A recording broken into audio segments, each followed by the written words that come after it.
একজন যুবতী নারী এবং একজন হাফেজে কোরআনকে কেন্দ্র করে মালদ্বীপের পুরো মানুষ সব রাতারাতি ইসলাম গ্রহণ করে ফেলেছে। মালদ্বীপের যত মানুষ ছিল রাতারাতি ইসলাম গ্রহণ করেছে শুধু একটা ঘটনাকে কেন্দ্র করে। আপনারা হয়তো অনেকে জানেন না, মালদ্বীপ এমন একটি দেশ যেটার চতুর্পাশে সমুদ্র, এবং ধারণা করা হচ্ছে আজ থেকে 30 বছর পরে এই মালদ্বীপ হয়তো দেশ হিসেবে পৃথিবীতে আর থাকবে না, এটা সমুদ্রের তলে চলে যাবে। এজন্য তারা প্ল্যান করছে কিভাবে মালদ্বীপকে স্থানান্তর করে অন্য একটা জায়গায় নিয়ে যাওয়া যায়, এরকম একটা প্ল্যান তারা করছে এবং জায়গা খুঁজছে তারা।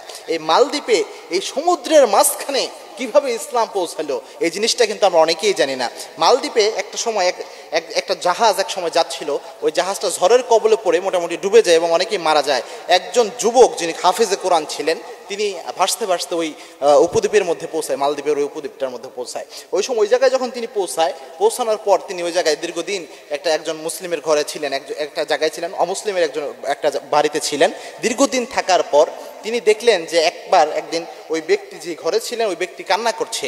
তিনি জিজ্ঞেস করলেন যে ভাই আপনি কান্না করছেন কেন? ওই ব্যক্তি বলল যে আমাদের এখানে কালচার হলো প্রতি বছর একটা মেয়েকে উৎসর্গ করা হয় সমুদ্রে, যাতে করে এই ঝড় উচ্ছ্বাস এসে এই সমুদ্রের মাধ্যমে আমাদের যে ইটা আছে, দেশটা আছে, এটা যেন ধ্বংস করে না ফেলে, তার কারণে আমরা এই উৎসর্গ করি, এটা আমাদের কালচার।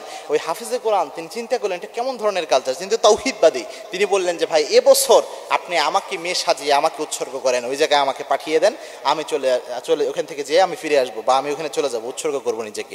সে ঠিকই তাকে এভাবে মেয়ে সাজিয়ে তাকে উৎসর্গ করা হলো, সমুদ্রের পাড়ে তাকে দিয়ে দেওয়া হলো সমুদ্রের মধ্যে।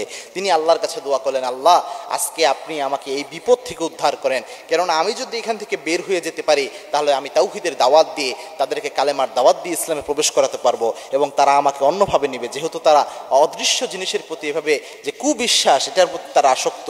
আল্লাহ আপনি আমাকে এইখানে যে কোনোভাবে এখান থেকে আজকে আমাকে উদ্ধার করেন। এবং ওই হাফেজে কোরআন তিনি যখন উৎসর্গের জন্য সমুদ্রের ওইখানে গেলেন, যাওয়ার পরে তাকে ওই জায়গায় দেওয়ার পরে আল্লাহ রাব্বুল আলামিনের রহমতে ওই ব্যক্তি ওইখান থেকে বেঁচে ফিরে আসলেন।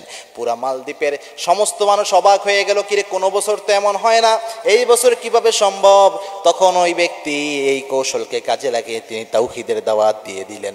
তার দাওয়াতে পুরা মালদ্বীপের সব মানুষ রাতারাতি ইসলাম গ্রহণ করে নিল।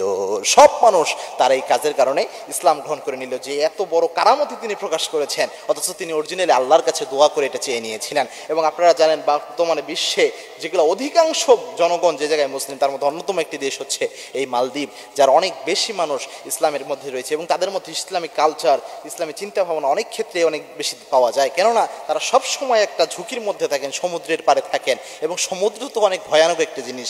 আল্লাহর হাবিব সাল্লাল্লাহু আলাইহি ওয়াসাল্লাম জানিয়েছেন সমুদ্র দিনে 5 বার আল্লাহ রাব্বুল আলামিনের কাছে জিজ্ঞাসা করে, আল্লাহ আমার পাড়ে যারা থাকেন তাদেরকে কি আমি রাখবো না তাদেরকে আমি ভাসিয়ে দিব? সামান্য আল্লাহর পক্ষ থেকে ইশারা পাওয়ার সাথে সাথে সমুদ্র থাপ্পড় মেরে সমুদ্রের মধ্যে সবাইকে ভাসিয়ে নিয়ে নেয়, এক ধাক্কায় পুরা ডিস্ট্রয় ঘটিয়ে দেয় এই সমুদ্র। সুতরাং এই সমুদ্র তো আল্লাহর হুকুম, মানে এই ব্যক্তি এটাকেই কাজে লাগিয়েছেন।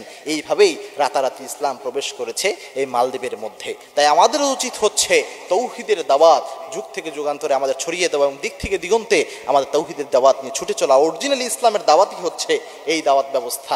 আমরা যেটা আপনাদের সামনে করছি এটা তো তালিম, অর্থাৎ মুসলমানদের মধ্যেই আমরা এটা প্রচার করছি, এটা তালিম বলা যায়। কিন্তু দাওয়াত হচ্ছে অমুসলিমদের কাছে ইসলামের বাণীগুলো পৌঁছিয়ে দেওয়া। আল্লাহ রাব্বুল আলামিন এটা করা তৌফিক আমাদের সকলকে দান করুন, আল্লাহুম্মা আমিন।